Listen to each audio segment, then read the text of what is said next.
New York City Mayor Michael Bloomberg made fixing the city's school system a central goal of his administration. Stressing higher achievement measured through high-stakes tests, he's demanded accountability for so-called failing schools.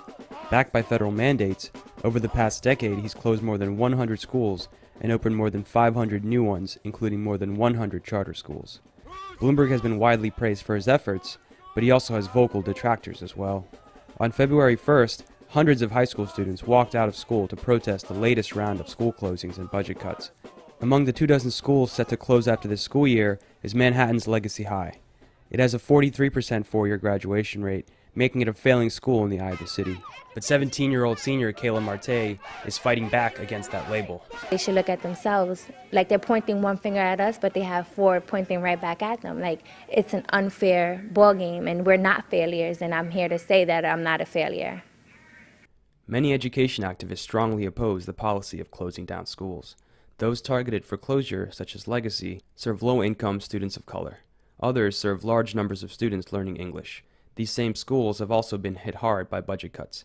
According to the Alliance for Quality Education, $1.3 billion in cuts in 2011 meant a reduction in spending of more than $800 per student in poor districts. In wealthy districts, the cut was about $270. Students, including Legacy senior Marte, says the city's policies of closing schools is misguided, and they organized the walkout to send a message that other solutions are possible. We're kind of risking it all because with walking out, our message is not to cut school. Our message is bigger, like this is our education. So the same fact that you want us to learn, we want to learn and we have the right to learn, but you not giving us a chance just fails us just as much as us walking out of school does. And that's the bigger picture. Marte has reached out to a dozen other schools, including Brooklyn's Paul Robeson High. Last year, students and teachers there lost an intense battle to stop their school from being phased out. When Robeson reopened in the fall, did not have an incoming freshman class. Instead, 2 new schools were opened inside the same building. Robeson's remaining staff and funding were reduced. And then when they had voted to close the school, you noticed a lot of things disappearing in a way.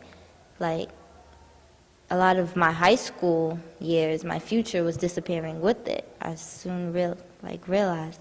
17-year-old Robeson senior Kaylin Burton, who's participating in the walkout with other classmates, says closing schools limits students' opportunities.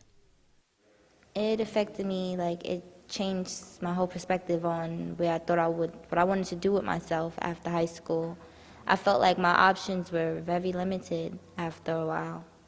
I mean, I came into the school for science and technology, and now I'm in a business class. Why?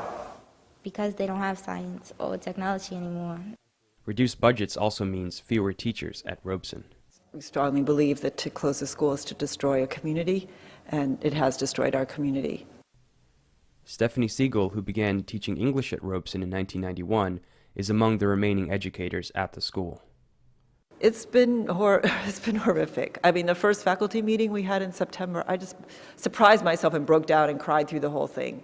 And just the realization to walk into a situation where there used to be, 80-plus staff members, and we were down to 18.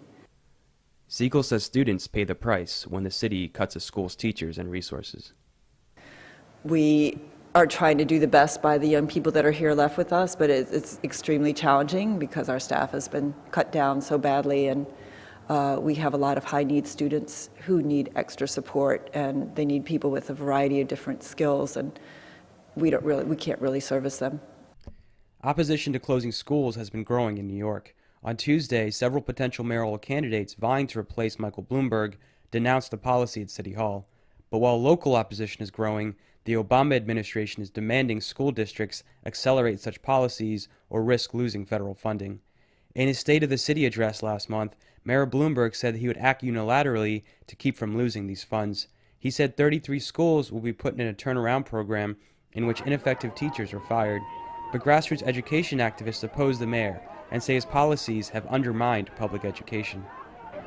So the mayor has been designated Mayor 13% because that is actually the number of Black and Latino students graduating high school, college, and career ready. And 1 out of 4 overall of students in New York City are graduating college and career ready. We had a mayor that bought his 3rd term saying he wasn't done with education. He was going to make it work. He was going to make it better. 87% of our kids not being college and career ready is not making it better. The student walkout was a preview of actions planned for next week, when the New York Department of Education is scheduled to vote on closing more schools. Kelly Walkout, a public school teacher and organizer with Occupy the DOE, says the vote won't happen without a fight. On February 9th, we plan on trying to disrupt or stop the vote of the panel for educational policy on school closings. We are, as we have in previous meetings, repeating that we have taken a vote of no confidence in this decision-making body, most of which have been appointed by the mayor and only represent his interests. Reporting for The Real News and FSRN, this is Jessel Noor in New York.